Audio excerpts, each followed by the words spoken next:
Dr. Williams, thanks. Thanks for coming by. Glad to be here.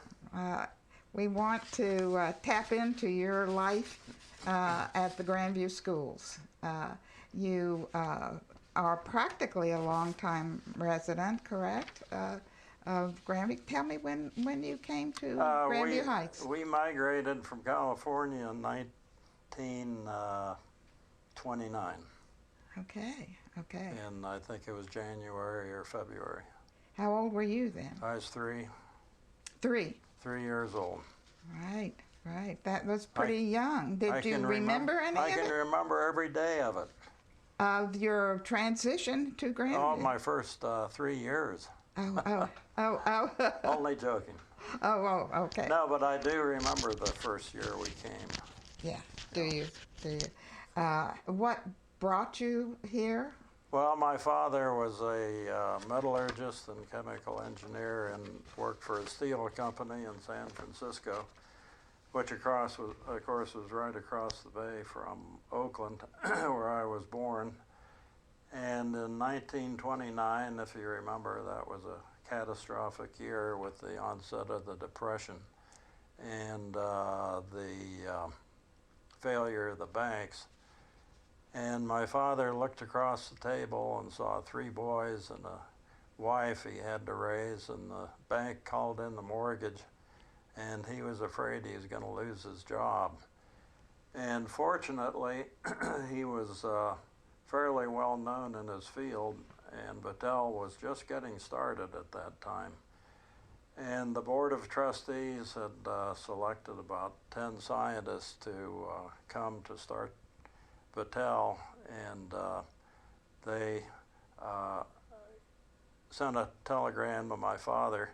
He first turned them down just before the Depression because he thought he wanted to work his way up in the steel company, and then with the bank failure, he got on the, they didn't do it by phone in those days. I suppose he sent a telegram, and he said, "I'll take the job if it's still there."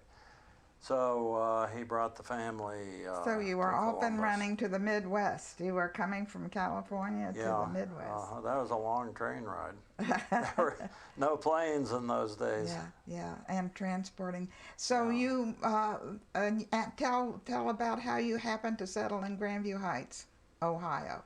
Well, that's an interesting story. Of course, that was about a four-day train trip for my father to come and look for a house to rent and figure out what to do with his family.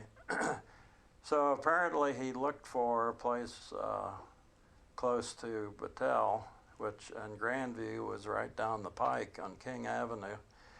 So I remember the real estate agent. It was Don Coltrap. Would that name mean anything to you? Anyway, my father got in the car and they started looking for a house, and the first street he took him up was Westwood Avenue. In Grandview? In Grandview. Okay. Just south of First Avenue. And they stopped in front of the house, 1143, that was for rent. 1143 Westwood. So in those days you were renting. You were looking for a house to rent. Well, okay. Yeah, well, he didn't have any money. And my father took one look at the house and he said, "I'll take it." And Mr. Coltrap said, "Well, you haven't even seen the house." He said, "No, but I've looked on the street and there were about 10 kids playing." And he said, "I want my kids to grow up with other children." So Grandview Heights and Westwood Avenue was his pick. And he went on to the train station from there and didn't even see the house. And you did then move in to, what was that address on do you remember? 1143. 1143 Westwood Avenue. Yes. That's south of First. Yes, between Bluff and First. And so, and you saw, how was that transition for you, Tom? You're only 3, so. Yeah, I remember basically the house in Oakland, but there was nothing more to it than suddenly looking out of the window and looking for a friend. Yeah.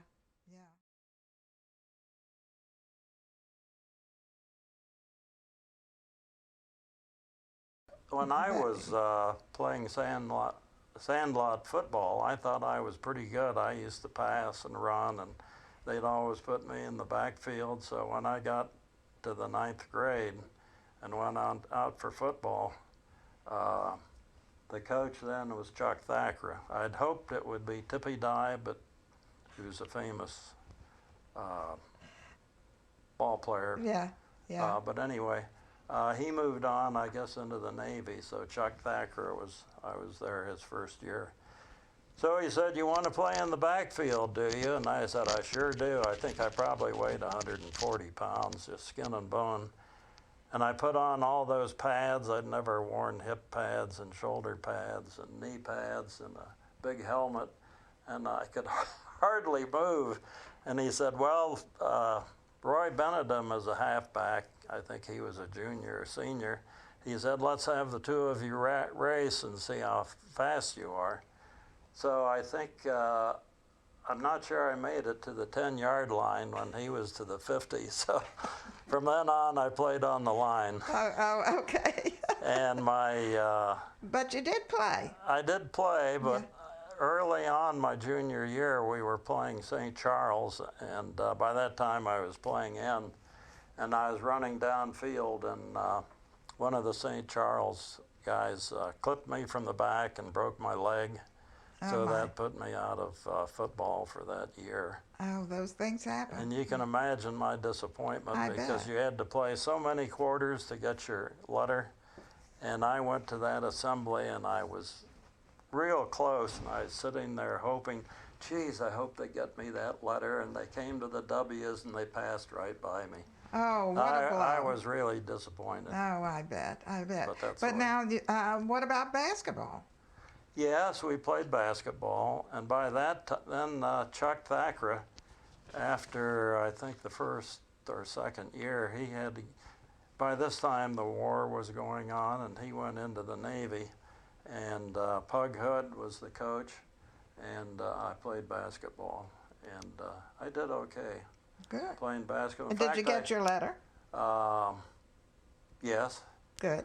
But I got a nickname from then on. I was still skin and bone, and when I got on the basket jumping for the ball, I guess my knees and elbows went into everybody's ribs, so they called me Bones from then on. That was your nickname.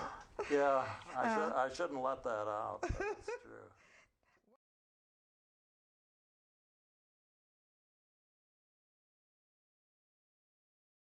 You mentioned a little bit on organization of social events. You mentioned the Rooks. Yeah.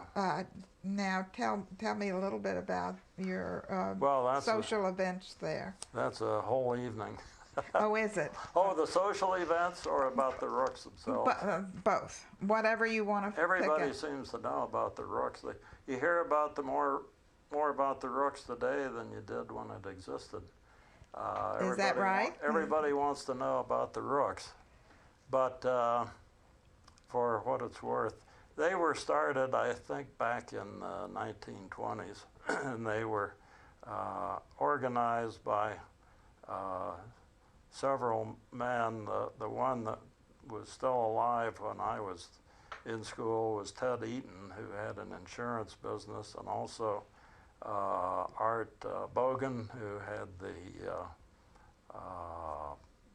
heating and air conditioning company, or his family did.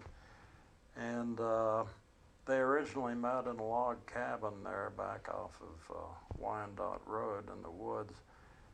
And I'm not certain when they got together and the money and resources to build the Rook House, which is where on Elmwood Avenue, I think. And but by the time I came along, the Rook House, it was well established.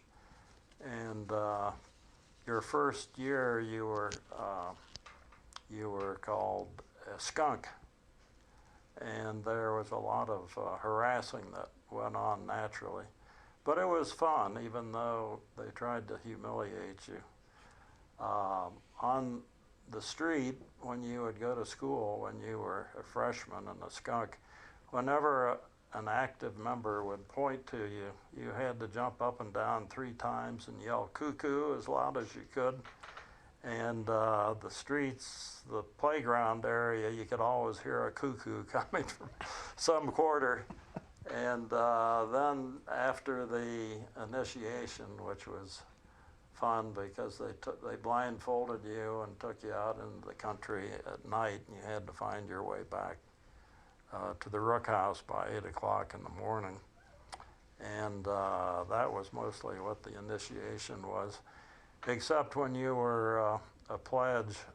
You met, I think it was every Monday evening, probably from 7 to 9, and there would be maybe 10 of us, 8 or 10 of us that were pledges. The meeting began in a very orderly fashion, and it was really well done. There was, of course, a president and a treasurer and a secretary. And I really learned the Robert's Rules of Order, because each group would learn from the previous year, and I kind of learned a lot about how to run a business meeting there. And then that's the only time I saw smoking, and there was it was very fashionable for the seniors to smoke cigars, and the place really stunk from the smoke of cigars. But then after the business meeting, the freshman skunks had to line up in front of the fireplace, and the big deal was they'd ask you questions about your grades, if you'd had a bad grade in a test, or you couldn't answer some of the historical facts that you were taught, that you were supposed to learn. You'd have to get out in front and get a paddle. So everybody, they'd always find a reason to paddle everybody, and that's an example. We had to find barrel staves and carve a handle into it and bring a barrel stave every Monday. And some of those seniors or even alumni would come back. Seemed like great big giants, and they would really run maybe 6 feet and hit you as hard as they could. And although it hurt, it didn't do any harm, because God gave us a nice pad back there. Although I was a bit bony. I never heard of anyone being hurt, and it was that was always the highlight of the meeting. And most of your friends were members of Yes, Rooks. Was there any apprehensions about not being in Rooks? Not that I ever heard of, but I'm sure there were people. It was, you had to be invited, so in that sense it was sad to have not been invited. And of course that's the story with the Greeks and college and so on, and it's really not fair in many ways. But anyway, that's the way it was.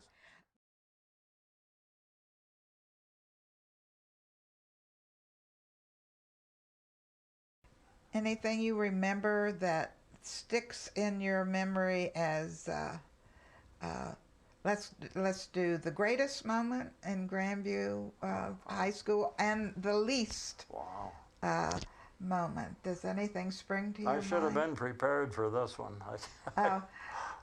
It sounds like you had a good life in Grandview. Yeah, every year was one of the worst things was when I broke my leg in football. And the disappointment of not getting that letter. Yeah, it wasn't the break or the pain or anything like that, but it was having to wear a cast and not getting my letter. And the junior class play, I did all the rehearsals with the cast on, and then they took the cast off, I think, the day before the play. And that was a fun time because I was one of the leads. Dick Pickett was the other one. And Nancy Kaufman, whose brother Eddie was killed in the war, he was a pilot. But her daughter is one of my daughter's best friends. But I'm straying. The class play was, all the plays were directed by Dorcas Truckmiller who's a name everybody in the class would know. I think she was an original teacher at Grandview back in the 20s, and so she directed the plays. And the funny part of that was the very last scene, when the curtain went down, I was in the front of the stage with Nancy Kaufman, and I had to kiss her. And then the floodlights were on us, and the curtains came down, and all during the rehearsals, Truckee, as we called her, Miss Truckmiller, she was an old maid, she'd sit on the front row and she'd say, "Come on, Williams, kiss her like you really mean it." And I was so bashful. But I don't know if I kissed her like I really meant it or not at the end. And the curtain came down, and everybody cheered. And everybody cheered, so I guess I did okay. So that was a high spot. Yeah. I've tried to go through most of those, what they were 4 years, not quite 4, of high school. Anything that you want to add more to this? Thinking ahead, I was going to tell the story about Okay. the tennis, which was, I've already mentioned that, and the various teachers and how wonderful they were. I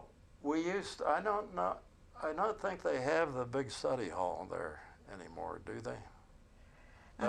There was a big, huge room, and if you didn't have a class, you were supposed to be there and study, and they always had one of the teachers to go around, make sure you weren't making a scene or doing things wrong. And there was the thing to do was, of course, to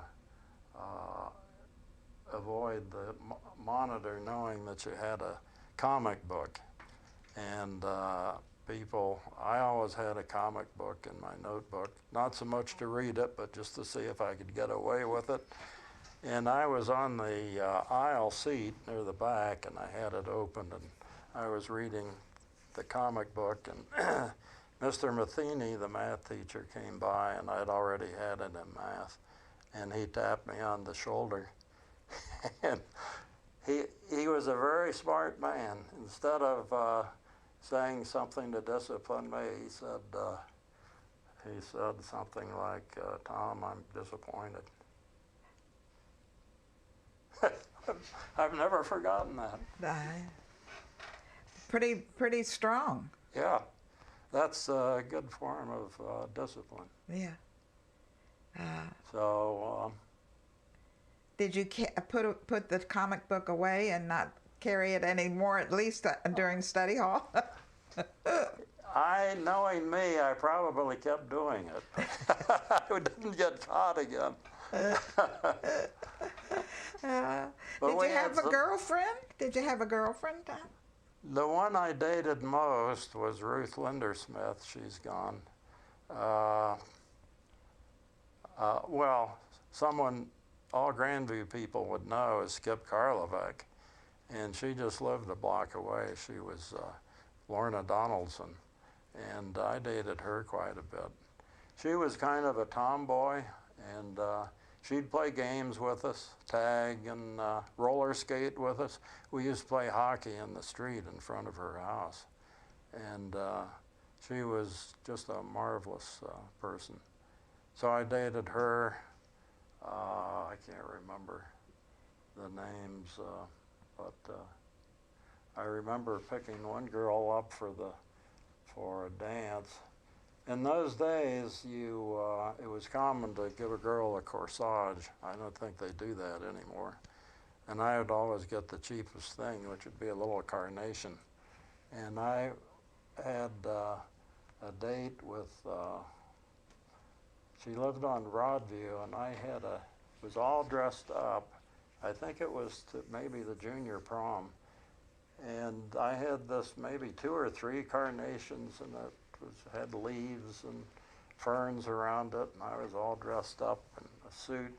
And I knocked on the door on Broadview Avenue, and I'd never met the family, but I dated her a few times.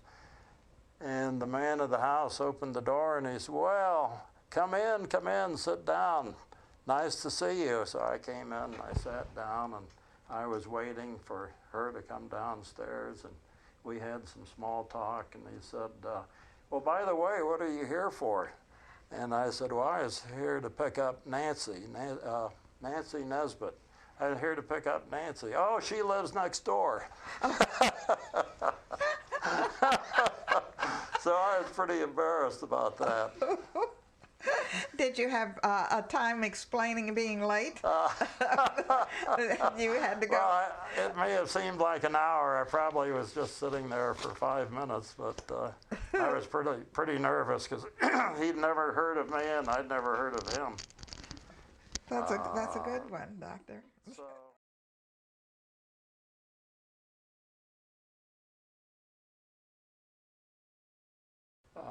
I'm impressed looking back and having seen 6 of my children go through school. I think it's a fantastic institution. It's just the right size.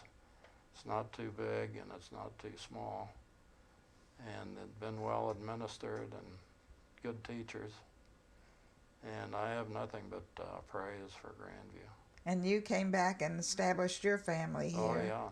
And reared 6 children. Yes. That all went to the Grandview They all schools. went through and all went to college and all became successful. Yeah.